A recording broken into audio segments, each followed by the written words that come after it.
Welcome to the podcast. We talk about all the things that are hidden in the shadows.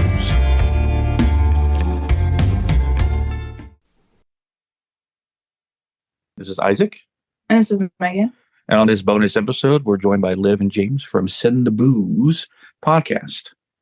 Hello. Hello. Hey guys, how you guys doing today?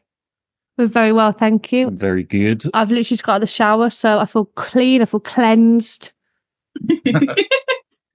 Well, we were on our campaign almost this year to try to get on as much podcasts we want.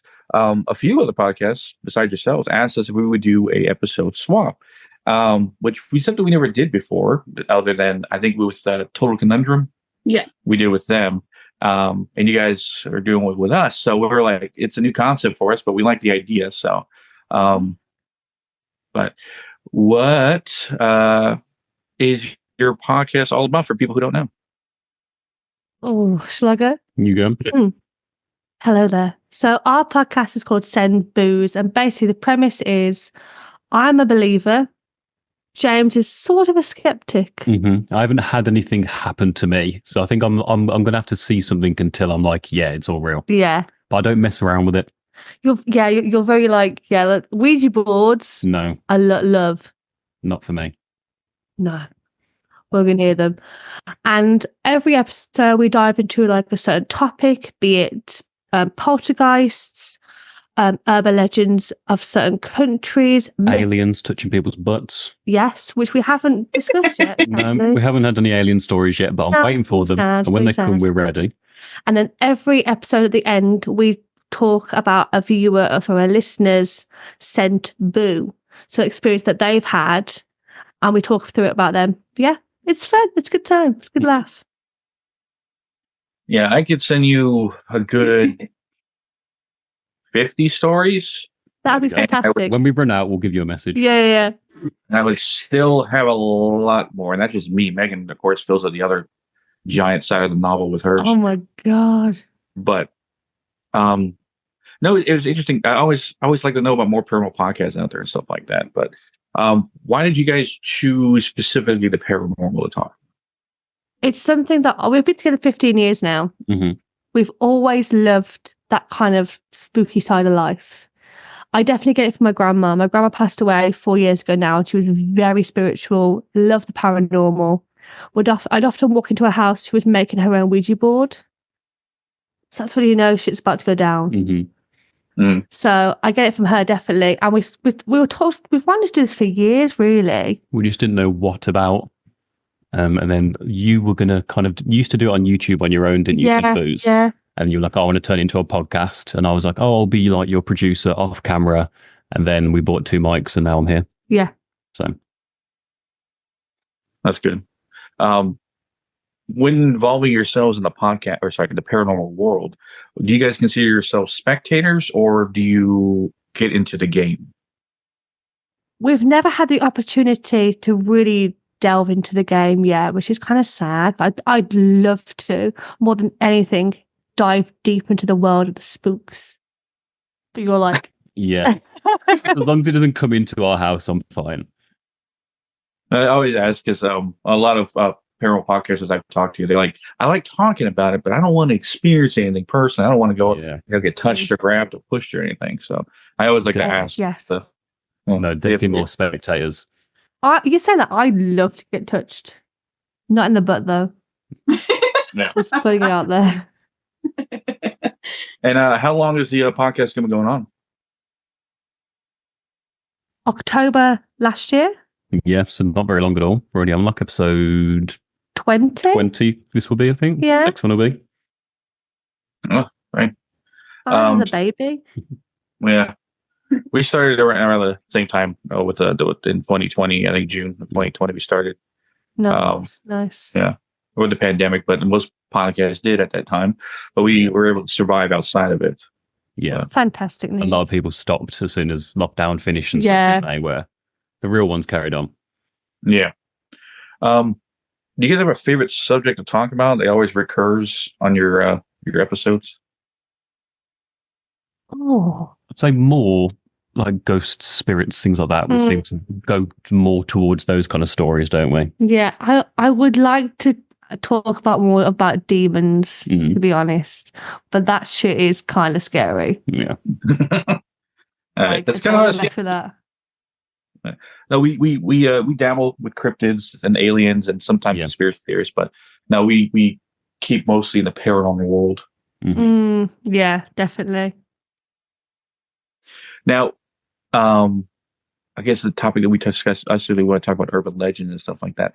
There's some urban legends from the UK that I've heard that I want to hear your guys' perspective. Because I know there's some that we have that we live with that's like old news to us and stuff like that. Yeah. When I hear when I hear cryptids from the UK, there's not cryptids, sorry, urban legends. There are things that I want to know about. Like one specifically, the Beast of Bo Dim. I've heard of that. I haven't heard of that. Where does he reside? Where's he based? I'm assuming Bo Dim. It's apparently a giant black cat creature kind of thing that stalks the woods around that area. Oh, that's cool. That sounds nice. He's just chilling. Just a big old cat. It's a nice big cat. Yeah. My mum's got a cat and he's pretty fat, to be fair, so maybe it's him. He's just been put on a diet, hasn't he? Yeah, he has, yeah. He needs to be on a diet. Bless him. Poor thing. What about the Highgate vampire? Oh, yes. I've heard of that. Is it in Glasgow? I think it's in Glasgow. Yeah, we talked about it on the episode about vampires. And there's one around Birmingham. There's one around Birmingham. Although we're from Birmingham in England, by the way, if you can't tell from our accents. Yeah, but the horrific accents we have, we're from Birmingham, UK. Birmingham is voted the least attractive accent in the entire of the UK. So we're sorry. Yes, we're very to your listeners, we're very, very sorry. I thought Essex would be up there with the worst kinds. People seem to like that one. Yeah. TV shows about it. Yeah. Like Birmingham TV shows. Well, to be fair, there's Piggy Blinders. Oh, true, actually. What information on the Highgate vampire did you guys ever find out? There's Get your notes now. I had notes all about it. He always comes prepared, James. I just roll out of bed and crack on. I want to make sure it is the same vampire I'm talking about. Notes, sir. Damn. No, I haven't got the notes. He has the questions he has for you are pretty good, to be fair. I'm just gonna say. Yeah. Probably for the next podcast on that one. But no, my notes about the vampires have gone, unfortunately. Yeah. But the one that I hear the most, and I've heard on several different podcasts, is the hairy hands of Dartmoor. No, haven't heard of that. Are we the worst UK people ever? Yeah, really? But there must be things like that we hear about in the US that maybe come over here but aren't as big over there. Maybe it's the same. Well, I always heard about. I mean, I've heard on several podcasts, but also associated with other podcasts talking about the we call it hands that come out of nowhere, right? Like floating on their own. Apparently, in Dartmoor, there's a highway that you're driving your car. Hairy hands apparently have come out from nowhere and grab the steering wheel and try to drive you off the road and like slam you to a tree or something. Like a lot of people have experienced that. Jesus, we need to stay away from Dartmoor. I don't even know where that is. Did you say they were hairy hands? Yeah. Yeah, they're talking about big, hairy hands come out and grab a steering wheel. Bigfoot hands. Oh, I mean, thank God I don't drive, because that would just terrify me. The idea that I'm just driving, mind my own business, just having a nice drive, and then some hairy ass motherfucking hands just goes, burp? No. Like, how would you even explain that to like insurance companies or like literally? What you put on the form? These big hairy hands just popped out of nowhere. Sounds like a state You've been farm drinking, commercial. sir. Yeah. Yeah, I'm gonna need to test you for drugs. Yeah. But no, there's other like disembodied hands from other episodes. People talk about seeing one come through walls and like from other dimensions. It's been a phenomenon amongst other things, but the hairy hands of Dartmoor is one like on top of the list when you talk about disembodied hands coming from like the walls or from underneath the ground or something like that. But they come from your own legs. Like, how are they going to grab the steering? Where do they come from? it from what I read and the stories I've listened to, that it says like they pop out of nowhere. Like you be driving, all of a sudden you look down your steering where you see these two hands like kind of like moving yours out of the way and grabbing the steering and trying to pull you off the road. Oh. Like you don't know where they're coming from. Like there's no body connected to them. They're like, two things in there. And they're hairy. Specifically, they're hairy. Yeah, that's what they say. They're hairy hands. I'm like, great. I mean, I have hair in my hands, but not like you wouldn't say I'm like a regular Robin Williams or something. He was a hairy man. He was a hairy man. R.I.P. The other one I heard about that was intense because it reminded me of a legend here. Well, not here specifically in America, but Mexico. But one you guys have called the Black Shuck. I've heard of that. Have you? I think I've heard No. of that. A giant black wolf kind of dog thing with eyes of red that haunts the fields of England in the wintertime, like only specifically the wintertime it comes out. Sounds like the Hound of the Baskervilles. Yeah. Is it like the Mexican version of Chupacabra, is it? No, well, there's a legend in Mexico called the Cadeo, which is as a white wolf and a black wolf. And if you see the white one, it's mostly trying to prevent the black one from attacking you. So it loses you around. The white one's a good one, the black one's the evil one. But when people have seen the black wolf, big giant dog thing coming around, it always gives a sense of evil. But when the white one shows up, it literally tries to push the black one out. It has some ties to Haiti and Scotty, or Scotty, Haiti and Scotty. The Nordic legend of the one wolf that chases the moon, one chases the sun. It kind of almost coincides with that kind of legend. But when I heard about it, I was like, "Holy crap! That's running around in England." Oh God! So is there a white wolf as well in England, or do we just have the black one?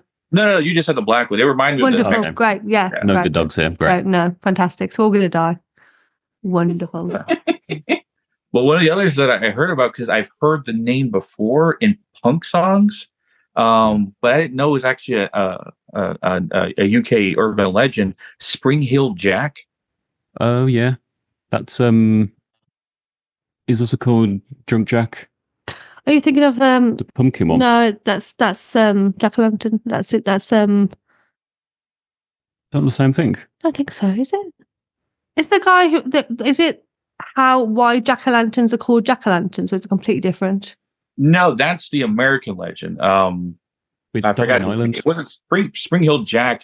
From what I read, apparently he had like bat wings and he can jump really high. Like you usually see him around graveyards and stuff like that.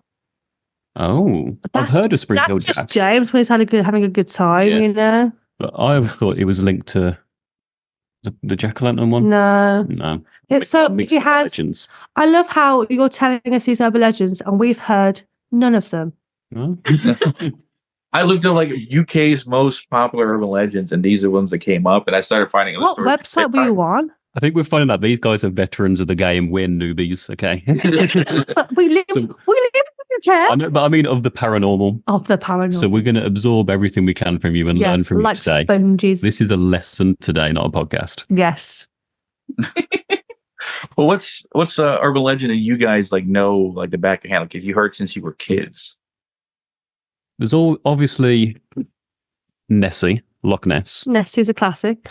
My family's Scottish, so I grew up around Nessie. He's a good friend of mine. Yeah. What other, Pablo. I don't know what other big ones there are. I'm trying to think. There are a few in Birmingham, but I'm trying to think what they are. I feel like we more had just like, I don't know if who's got this over in America, like the one about Marilyn Manson and his ribcage. Oh yeah. We got I was a they call lot it of a kind of legend more, just gossip and stuff like that. myth. But no, I remember that Sorry, one. yeah. I'm trying to think. There's lots of them in like Ireland and stuff. And That's what you said Scotland. Ireland, like you're from Ireland. And I'm not. But English ones always seem a bit more boring. Yeah, I think there's just like there's often the one about like a woman. There's one about a woman who is covered in blood, and she walks along this particular road, and if you see her and stop, she kills you. She gets like a hitchhiker. It's like a hitchhiker thing, yeah. Mm. And my friend told me this as we're driving down a country road, and I fully shut myself, thinking, "This is how I'm going to die." Wonderful. But we just come back from a horror film as well, And she was like, have you heard the urban legend about the woman on the road? I was like, no, what? No. But that remind me of a better question. Better, not how many, but what was like your most impactful paranormal experience that you guys experienced by yourselves? For me, it was, my grandma was making her Ouija boards as per usual, classic Saturday routine. And I went round to see her. She's there, playing with the glass. I'm like, for God's sake, Grandma, you're gonna welcome a demon in a second. So I joined in. Now, my grandma had horrific arthritis. Like, her hands were like crab claws. And as we're moving the glass, it suddenly has like this massive force. And there's no way my grandma could have done that because, like I said, claws. She's just too weak to physically do it. So, I mean, her hands, God bless her, were fucked. And I looked at her and I was like, are you doing this? And she was like, la la la la, minding her business. I don't think she realised that it was moving. I don't think she was touching it properly. But I was like, so aware it was happening. And it made me want to do it again more, but I'm not allowed to in the house. It's just really sad. You can do it outside the house, just not inside the house. In the hallway. Yeah. Oh, I've never had anything happen to me. You haven't, no? No, nothing I can even be like, oh, maybe that was something. I don't think so. Like, no. I've often, like, 'cause my grandma passed away in 2020. I have lots of signs of her around, like so many signs. Specifically, there's a song. It's Bob Marley, Three Little Birds. I've heard that so many times when I'm having a bad day. It's in the weirdest scenarios as well. Sing it to her. That's what. I just sang. Yeah, she probably hated that part. I'm a terrible singer. But it was really like I can be in like the supermarket by us called Tesco. So I'm in big Tesco, minding my own business, and that song will come on, and I'm like, I'm just buying my ex-grandma. Like, leave me be. But it normally comes on in a moment where you kind of need. When I need to hear it, yeah. Doubting yourself or you're having a bad time. Yeah. You'll hear that song and you're like, okay, it's grandma's kind of. Yeah, it's a nice thing, yeah. That actually happened. My mother, she lost her sister. Her sister was murdered.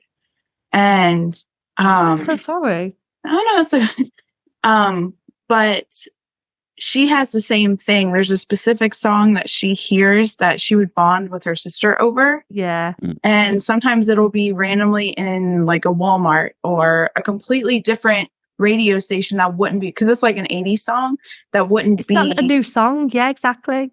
Yeah, and it wouldn't be playing on that specific radio station because it could be like a rock station or something like that. Mm-hmm. And it'll come on and it's like real poppy, So yeah, so I've experienced that as well with her. So we were in the middle of like Walmart, and never heard that song before. Been shopping at that Walmart for a long time, and then exactly like you said, when my mom like needs to know, like my aunt's around, everything's gonna be okay, that song plays. So I think it's lovely. It's really nice. It's a nice way to know that they're still around. Like I truly believe that you'd like, even though they're not physically there, spiritually they're always there. Whether you like it or not, they're there.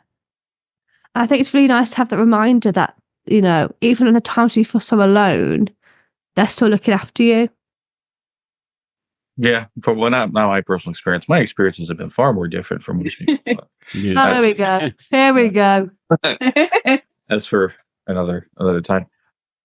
But when it comes to the urban legends we have here, which ones of you guys are most fascinated with the American urban legends? Like you've heard and like that doesn't make any sense. What are you guys talking about? I think we hear the big ones like. I personally love the Mothman. I want to see that fucker so bad. I know there's a statue of him. I don't know where it is, but the statue, he has abs. Why does his statue have abs? But no, yeah, there's literally a podcast dedicated to Mothman. We have a few friends with them. But no, I've never particularly seen the Mothman, but myself, I saw the movie when I was young, right? Mothman Prophecies when that came out. I've seen that, yeah. Yeah.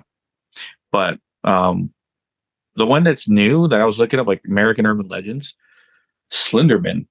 Oh, my guy. I think the internet has brought a lot into, and I don't know if this is a thing you guys have ever heard about. If like the the public belief in something could almost make something happen. Does that make any sense? Continue on. Like, I don't know. almost like manifest an entity. Exactly. That's the There word I'm we trying to go. say. Like, say this thing didn't exist before, but because there's a kind of a zeitgeist, I don't know the word I'm thinking of, but if enough people talk about something or believe something, Yes. could it possibly, that Manifestation. power, make it happen? I love Slenderman. I think, this is just me, I think he's a very attractive guy. Lucy's weird. You can see where she's into her skinny tall men. I just think he's a man in a suit. He's clearly over 6 foot. Takes care of his appearance. He just wants to have a chill. I think this is fantastic. I think we got a thumbs up. Yeah, that comes in randomly, and I don't know why. It's Slenderman. It's Slenderman. Yeah, He's like, Never happened to me on a Zoom. You guys have, yeah. it's Slenderman. You're welcome, Slenderman. Don't worry about it. I'm assuming it's the government listening, and they're just thumbs up, like, oh yeah, you're close, you're on the story. Yeah. Is it because I'm doing a thumbs up? But no, did you know that I don't know if you guys have heard about like the missing 411 with like our national parks and stuff like that. And one of the things that they connected with some of the stories of these random like kids that go missing from like campsites and weird happenings at national parks is that a Slenderman, I say it like it's a last name. Yeah, John Slenderman. Mr. Slenderman. John Slenderman. See. But that they have like kids that obviously went missing and then were found have said that there's an entity that's similar to Slenderman that they've seen while they were kidnapped, essentially, Jesus. or taken off to a spot. So the question is, was the Slenderman game influence the Slenderman creature, or did the Slenderman creature influence the Slenderman game? Yeah. Yeah. Sort of, did they just see the creepypasta and make a game out of it, or had someone experience that Yeah. and then wrote the creepypasta and then made the game? Yeah. You guys have much better urban legends there than we do here. Considering we're a much older country, you think we'd have more? Yeah, we have a weird dinosaur that lives in a lake. And you have Much Mothman and larger Slenderman. country. So there's more space for these guys to be running We're around. very jealous. We're very jealous. The one that we have here that I was in North Carolina, but I was South Carolina, has the boo hag, which is kind of the boo hag, which is, it's essentially a hag. They say it's only for us, like but the twist with the boo hag in South Carolina is essentially the old hag story, is that it's a grotesque old like witchy looking lady that will sit on your chest when you're sleeping and absorb your life force out from you. But and the twist in the South Carolina legend is that if you wake up while it's happening and try to fight back, you'll turn into a boo hag. Like they will make you one of them. Ooh, it's contagious. Yeah. That sounds amazing, and I want to be a boo hag. I think one of the most prevalent ones over here too that gets talked about a lot is the black-eyed kids legends. We have that in Cannock. We do. We have that in Cannock. Like, there's actually the same legend. There's an area near us outside of Birmingham called Cannock Chase, and there's the blue-eyed kid, The black-eyed children. Yeah. Of Cannock. Yeah, I'm gonna find it. So what's the legend over there? So the legend over here, and the creepy part is people around our area in particular because we live near a military base called Camp Lejeune. Mm-hmm. And they apparently have seen it on the military base. And that base has like crazy things that have happened. It's just insane.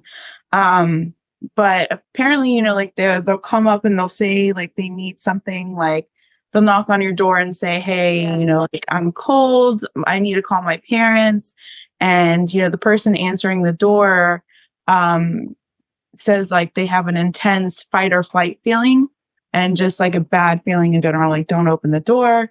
Majority of people don't open the door and they say like it continues, like the knocking, like let me in, like I just need this. And it's, yeah. Some people have even said that Men in Black are connected to the black-eyed kids. Yeah.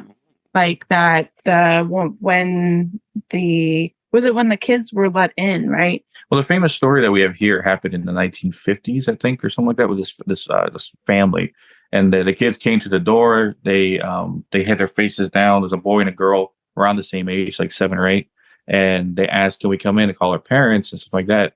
And then the father, for some reason, got like a massive headache, like he couldn't stand. He was dizzy, and he started bleeding from his ears when the kids were there. But he noticed that the kids had black eyes, and he said, "Do you need to make a call?" And the kids then looked at him and said, "No, our parents are coming for us now." Right. And the mistake, people always say, never let him in, never let him in. But this couple let him in and sit on the couch. And then all of a sudden, like men with sunglasses and suits, right, showed up, said, "Oh, we got him." And they opened the door and the kids went into the car and like they left. Damn. Yeah. I think with ours, it's the same kind of thing where like there's always young children with black eyes. Knock on the doors and they'll be like, can we come in as well? And it's specifically like, it's always like, if you're driving as well, they'll be on the side of the road. They'll stop you. And because you can't see their eyes with the flat, like the headlights and stuff, you'll pull over and think, oh, it's a child, like they must need help. And then they kill you. Nice. Yeah. Kill you? Apparently so. This one, they don't give you headaches and stuff. They just kill you. It's Canic Chase, the man. They've all been around here, apparently. They just brutally murder you. Children as well. I know the one, because me being growing up Hispanic and Mexican, I always had the urban legend told to me when I was young about my parents would teach me, or at least I don't know if they use as scare tactics to keep me from getting in trouble, but was like the chupacabra, La Llorona, and then my mom she'd say, "Don't go in that back room over there. The cucuy's in there." Cucuy. What's that? Boogeyman, essentially. Oh. Yeah. But no, La Llorona was the scariest one I ever heard when I was a kid, because my mom explained to me, saying, if you hear a woman crying in the outside, don't go to her because she'll drown you in the river. I'm like, what? Yeah. Yeah, don't go out. Excuse me? Yeah. That's terrifying. Mm. Isn't that because she drowned her children? Yeah. Or her children were drowned, yeah. Mm. Well, you guys have the same kind of legend called the Wailing Maid or Wailing Mare or something like that. It's in Ireland, I think. It's almost the same exact story. Yeah. Woman of the Lake. The Woman of the Lake, yeah. Yeah. So I was like, oh, okay. So the story that kind of happened in multiple places. I wonder who Basically, if you hear a woman crying, just ignore her. Yeah, well, no. Well, you know what I mean. Well, I don't know if it was 2021 or 2019. I can't remember the exact, somewhere between there. Some guy in Mexico did a prank on an entire village by going down the street with a giant speaker, playing a vocal tone of a Mexican woman crying in Spanish, "Where are my children? Where are my children?" Like La Llorona. Oh, God. Right? Terrifying. Amazing, but terrifying. Yeah, like a loudspeaker running across the street. Let me hear tu camino. Oh my God, that is iconic but terrifying. Yeah, I saw the video. I was like, oh, dang, you're getting a lot of people with that one, that's for sure. Mm-hmm. No one's going to go outside now. Ever again. Lockdown number 2. Yeah. With your guys' podcast, you guys have done a lot of interviews? No. First one. Oh, but I'm not talking with us. If you guys bring people on, have you guys brought people on to interview? No. No, you are first first people one. we've had on. Well, we'll have on the next episode. No, so you're Yeah. the first people we've You're the interacted first with. peeps, yeah. How'd you feel? I feel honoured. Well, let's deal with that question. How I about was you? gonna You ask- had a lot of people on. Interview, like, well, this one. Yeah. This is the first one.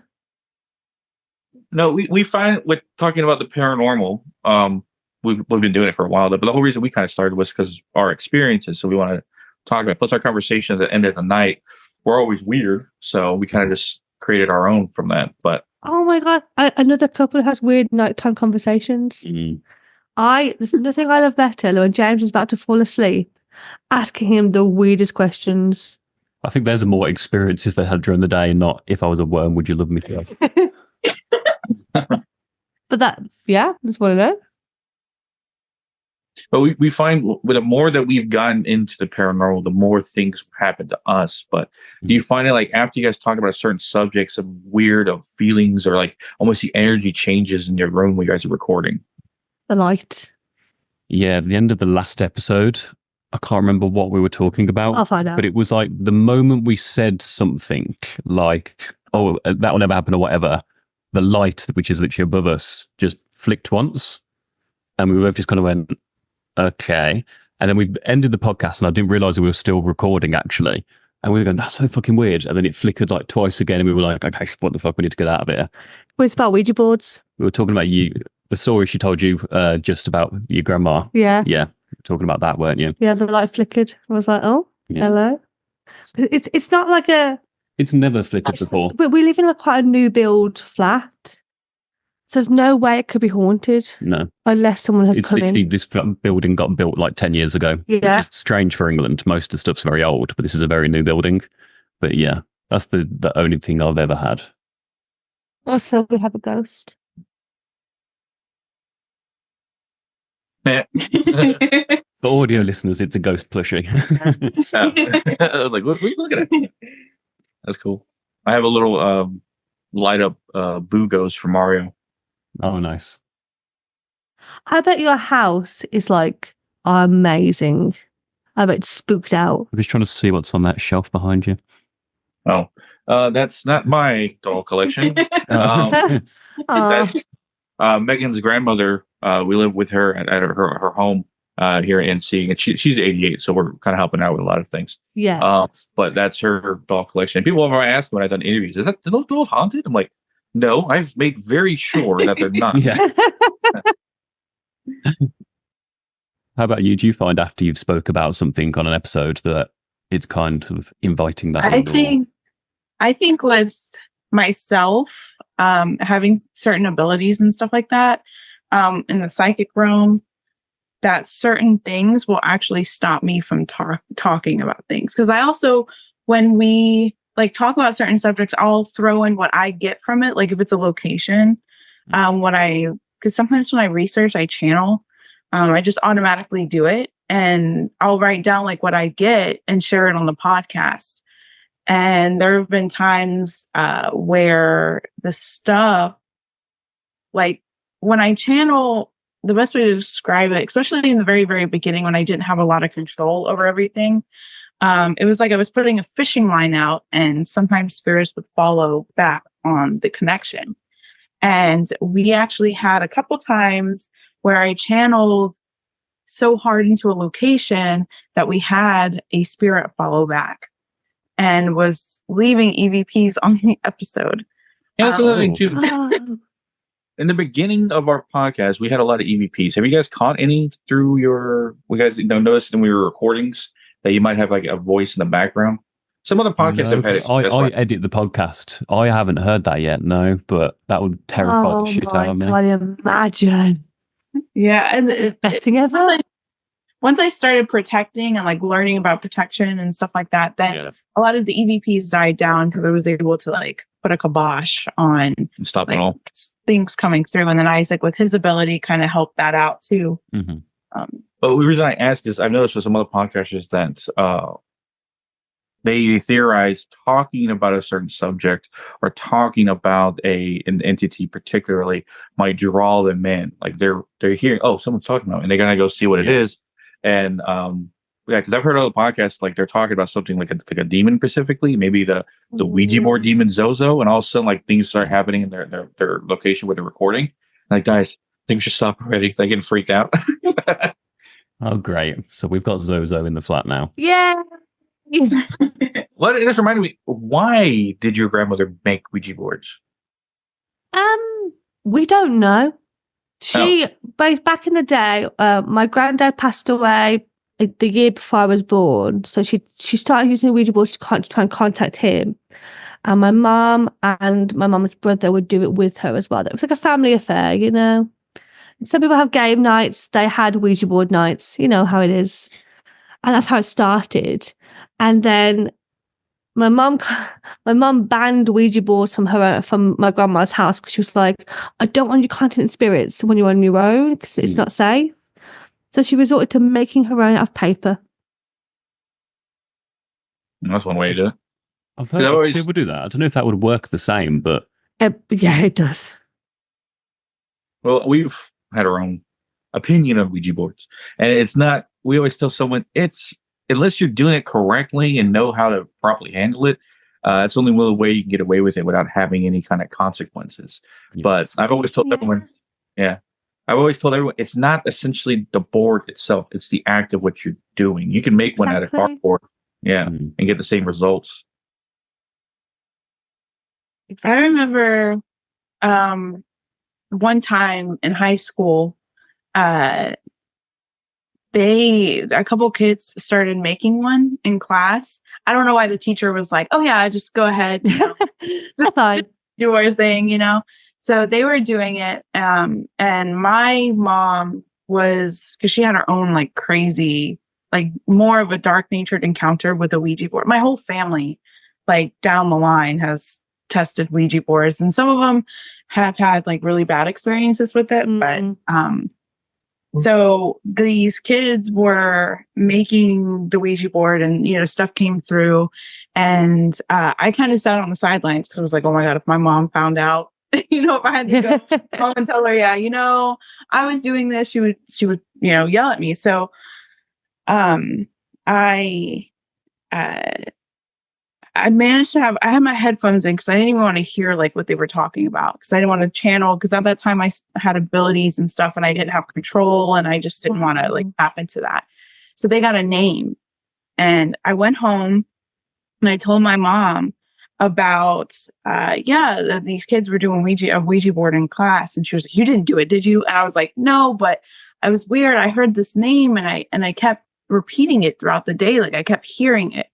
And she goes, "Well, what was the name?" And I told her the name, and she goes, "Holy crap. That is what came through when I did the Ouija board with my friends years ago." So she's like, "Stay away. Like if they do it again, leave the room." So whoa. that was just handmade too. That was like just on a sheet of notebook paper that they used. Yeah. So it's just the ritual of doing that as opposed to the actual apparatus. Because obviously it's like a toy, really, isn't it? Yeah, it's like made by the Monopoly company or something. Yeah, but you just make your own. It's the act of doing it that not safe. What advice would you guys have? 'Cause I know you guys are just starting out too, but we've always talked about our advice with people when they start a podcast out, or even the paranormal. But what advice would you guys have for people just wanting to start out in podcasting? Oh, you're pretty good at this. You like your podcasts. I listen to some. I think it's consistency, which we need to get better at. We've only missed one. We've missed one because we were both really ill. Yeah. But yeah, it's consistency. Like you said, a lot of people started them during lockdown, and then by the time they were allowed to go outside again, it's given up. So yeah, I think for any kind of social media or anything that you want to do, it's consistency, because the algorithm likes that.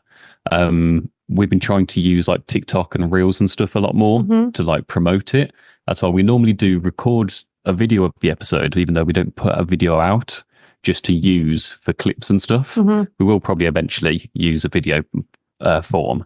I say it's just find something that you're passionate about that you feel like you can do lots of episodes on. I find if you've started on something like, we're kind of into that. Yeah, you need to find something you're really passionate about, because it'll come across well. Yeah. If you just talk about something you're not really interested in, but it's doing well like elsewhere, the passion won't come through very well, and you'll know that it's not genuine. Yeah. I think the whole point of, especially with my social media stuff, is just be genuine and be authentic. It will come across really well. Let's say we've only done like 20 episodes, so don't take it. What do we know? What do we know? But you started the process. You got out there, you made the media, you made the episodes, you took the time. So you guys are putting the effort in to join the, I would say, oversaturated paranormal podcast world. Podcast world itself oversaturated, but paranormal community, it's doing. I always tell someone, if you're gonna join something that's already being done, either be the best at it or be different from everyone else. Yeah. Because there's no way you're gonna stand out with just being in with everyone else. Yeah. Which is what makes us so nice is that it kind of becomes a bit unhinged. because you got off on so many tangents that we start talking about 5 different subjects at the same time. Yeah, it's not always paranormal. We could start talking about something else completely. I wouldn't say it's particularly like scary. It's more kind of just, it's almost like comedic. Yeah. with us. So some of the times we'll be reading stories and stuff and we're just like, that's actually pretty fucking scary. Yeah. And we try and make it a little bit more lighthearted. Not saying like we're making light of the whole Yeah. thing. But yeah, that's our kind of. I like to be able to sleep at night, basically. If I get too scared, it's game over for me, okay? As much as we love horror films and talking about this stuff, we still want to go to bed and get up for work tomorrow. Yeah. So that's why I was listening to your guys' podcast. The fact that you guys have experience within it as well, that's what I found so fascinating. Because a lot of people talk about things on podcasts like we do. But the fact that you can guys go, oh, that reminds me of the time I went to this house and did this. And I was just like, wait a minute, what? we were in the car one night and he was like, you've got to listen to this podcast because they've got abilities. I was like, what do you mean they've got abilities? He was like, they've got abilities. I was like, oh my God, we haven't got abilities. I remember one thing I always say is that we have experience with most things we've talked about, but not everything we talk about. Yeah. But I guess that's from what makes us special is that we can have perspective on things that stories we read and then we're like, oh, okay, that's reminded me of something that happened to me, blah, blah, blah, blah. Yeah. From cryptids, from ghosts, from demons, from hauntings, from poltergeist activity, everything underneath above when the paranormal world. But something that remind me when we do your guys' podcast, talk about the fae folk that I've encountered. Okay. Write it down. Notes and Write it down immediately. You guys carry on speaking. I will add that. What's the most recent horror film you guys watched? You talk about horror films? Like what's the most recent? The best one we just watched was Talk to Me. Talk to Me? Yeah, I've seen it. It's by the Raka twins on you. Yeah, it's on my list. It's on my list to watch. I was gonna watch it. I actually the other night, I think it was last Thursday, I made a decision. I was looking at that, and I looked at When Evil Lurks. Oh yeah, is that good? Yeah, I would say so. I heard people say, "Oh, it's like scary, it's intense. Oh my god, you get it." I'm like, all right, let me check it out. Because I've seen Hereditary, and I'm like, that to me is like top tier when it comes to. That was good. Have you seen Hereditary? No, I haven't. That's really good. But When Evil Lurks, it's like it was made in Spain, I think. Or not, Argentina. It was made in Argentina. And all the languages in Spanish or Argentine Spanish.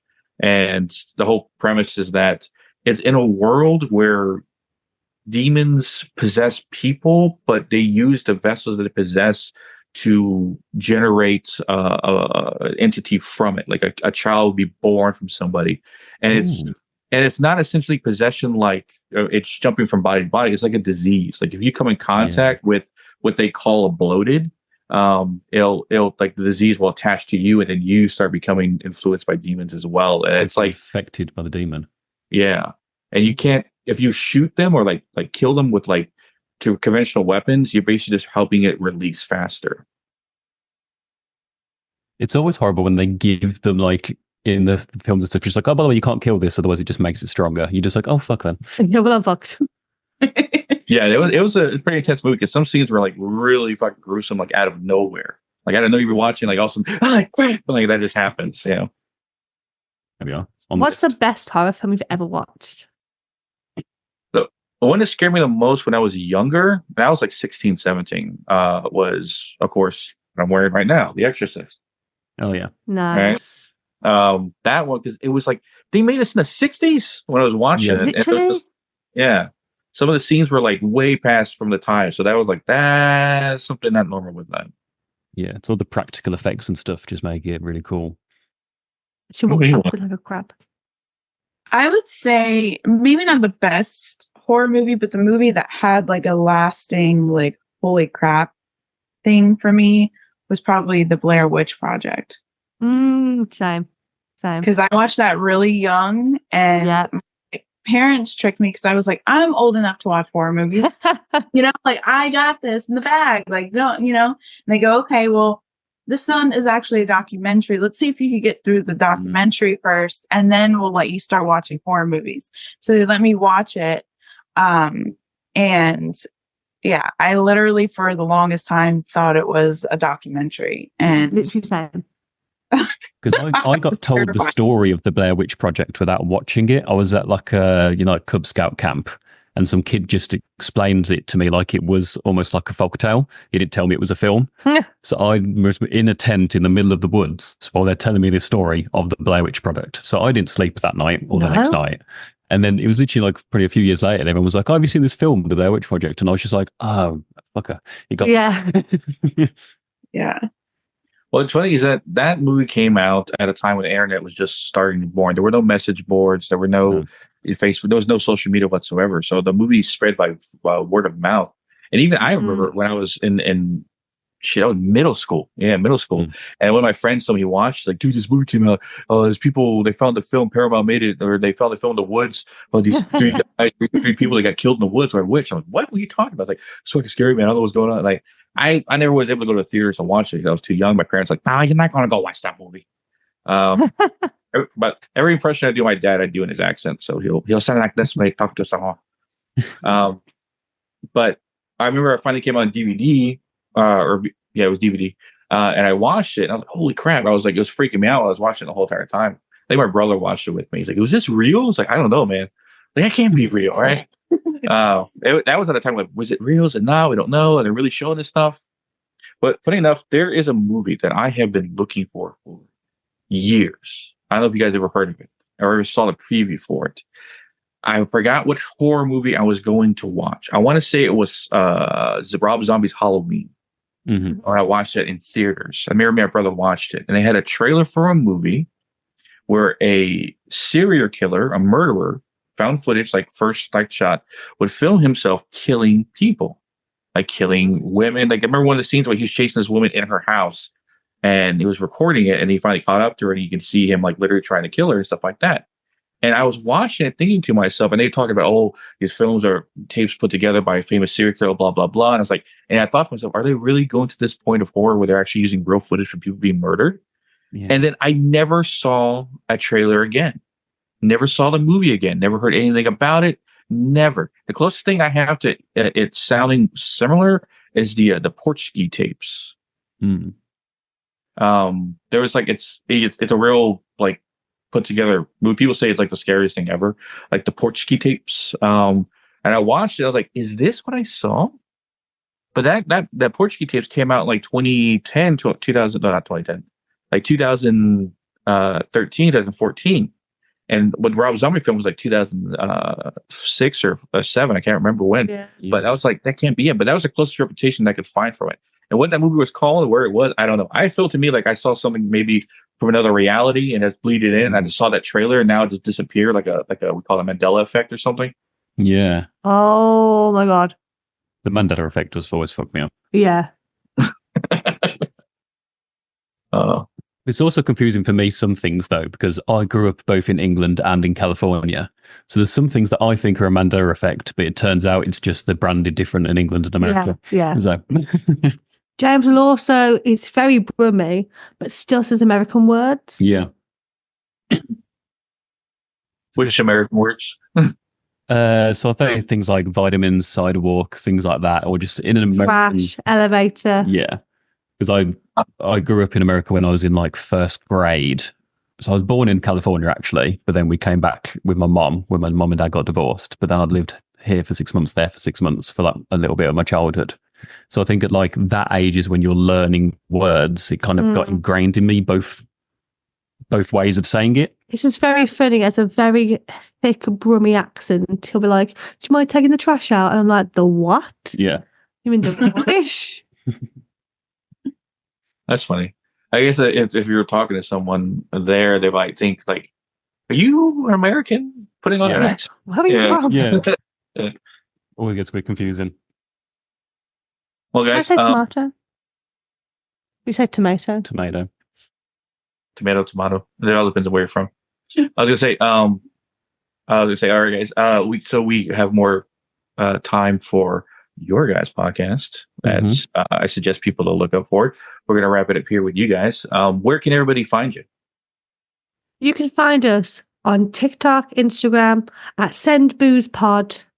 And if you have scary stories, I'm just going to promote us now. If you have any scary stories to tell us, if you have any aliens touching your butt stories, if you have any demon stories, send them to sendboozepod@gmail.com. We'd be very grateful. On Spotify, Apple Music, Amazon Music, all the places where you can hear podcasts. Yeah, send booze. Check us out. Or not. It's up to you. We're not bothered. Mhm. We don't need you. We do. Well, just talking to you guys, I can see you guys have great personalities. So I would endorse it when I go listen to you guys' stuff, hear your perspectives on the paranormal for sure. Thanks. Yeah.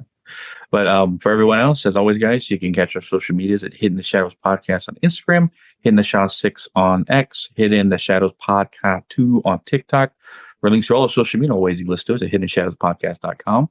And as always, catch your widows the next one. Yeah. Did you let me say yeah?